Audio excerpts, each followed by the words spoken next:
सोच के देखिए, विकास आराम से अपने कमरे में अपना पसंदीदा गाना सुन रहा है और तभी अचानक उसके दिमाग में एक सवाल आता है। अब सवाल सुनने में तो बड़ा सिंपल लगता है ना, पर इसका जवाब वो तो साइंस के कुछ सबसे मजेदार सिद्धांतों में छिपा है। मतलब ये सिर्फ एक डिवाइस नहीं है, ये तो विज्ञान का एक छोटा सा जादू है जहां बिजली आवाज बन जाती है। और फिर हुआ कुछ ऐसा जो विकास ने सोचा भी नहीं था। ऐसा लगा जैसे जैसे स्पीकर ने उसके मन की बात सुन ली हो और वो खुद ही अपनी कहानी बताने लगा। तो चलिए सीधे स्पीकर से ही सुनते हैं कि आखिर ये जादू होता कैसे है।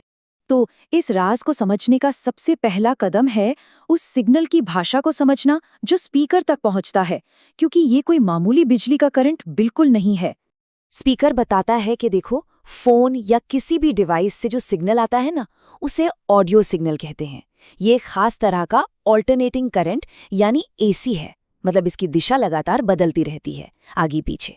पर सबसे कमाल की बात यह है कि इस सिग्नल की जो वेवफॉर्म है, मतलब इसकी जो लहर है, वो बिल्कुल हूबहू इलेक्ट्रिकल कॉपी होती है उस असली आवाज की जिसे हम सुनना चाहते हैं। अच्छा, तो सिग्नल तो पहुंच गया, पर असली खेल वो तो अब शुरू होगा, स्पीकर के अंदर, जहां फिजिक्स अपना जादू दिखाती है। देखिए, स्पीकर के दिल में होती है एक वॉइस कॉइल, आसान भाषा में तार की एक कुंडली और एक परमानेंट चुंबक। अब जैसे ही वो ऑडियो सिग्नल उस कॉइल से गुजरता है, वो कॉइल एक इलेक्ट्रोमैग्नेट बन जाती है। और क्योंकि करंट एसी है, तो इसका मैग्नेटिक फील्ड भी सिग्नल के साथ लगातार बदलता रहता है। ये बदलता हुआ मैग्नेटिक फील्ड पास रखे परमानेंट चुंबक के साथ इंटरैक्ट करता है और बस कॉइल पर एक फोर्स लगता है जो उसे तेजी से आगे पीछे हिलाने लगता है। विज्ञान की दुनिया में इस अनदेखे लेकिन बहुत ही शक्तिशाली बल का एक नाम है लोरेंज फोर्स। यही वो सिद्धांत है, यही वो जादू है जो एक साधारण से तार और चुंबक को मोशन का सोर्स बना देता है। कमाल है ना? ठीक है, तो अब हमारे पास एक हिलती हुई कॉइल है, पर ये हरकत आवाज कैसे बनती है? यहाँ हो रहा है एक एनर्जी ट्रांसफॉर्मेशन। इलेक्ट्रिकल एनर्जी अब बदल रही है मैकेनिकल एनर्जी में। वो जो हिलने वाली वॉइस कॉइल है ना, वो एक कोन यानी डायफ्राम से जुड़ी होती है। तो जैसे जैसे कॉइल ऑडियो सिग्नल के पैटर्न में आगे पीछे होती है, वैसे वैसे डायफ्राम भी हिलता है। और ये डायफ्राम क्या करता है? ये अपने सामने की हवा को पहले धक्का देता है, फिर खींचता है। Push pull. इसी से हवा में प्रेशर के बदलाव की एक सीरीज बन जाती है।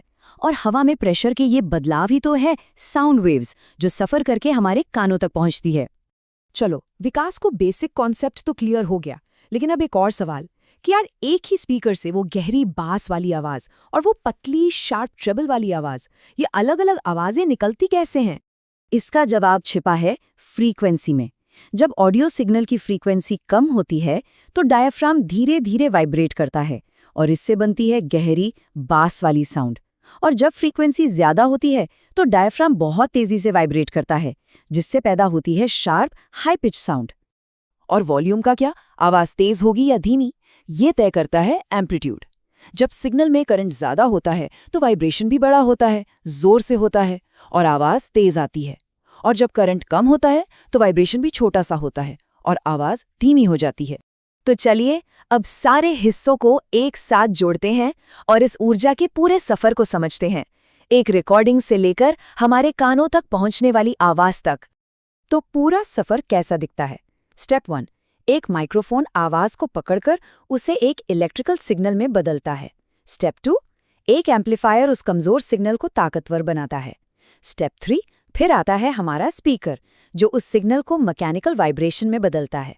और आखिरी स्टेप, यही वाइब्रेशन हवा में साउंड वेव्स पैदा करता है और हमें संगीत सुनाई देता है। इस पूरे कमाल के प्रोसेस को अगर एक लाइन में समेटना हो तो वो ये है: एनर्जी का ट्रांसफॉर्मेशन, इलेक्ट्रिकल से मैग्नेटिक, मैग्नेटिक से मैकेनिकल और आखिर में मैकेनिकल से साउंड। इस सब के बाद विकास ने अपने स्पीकर को एक बिल्कुल नई नज़र से देखा। वो अब उसके लिए सिर्फ एक गाना बजाने वाला बॉक्स नहीं था।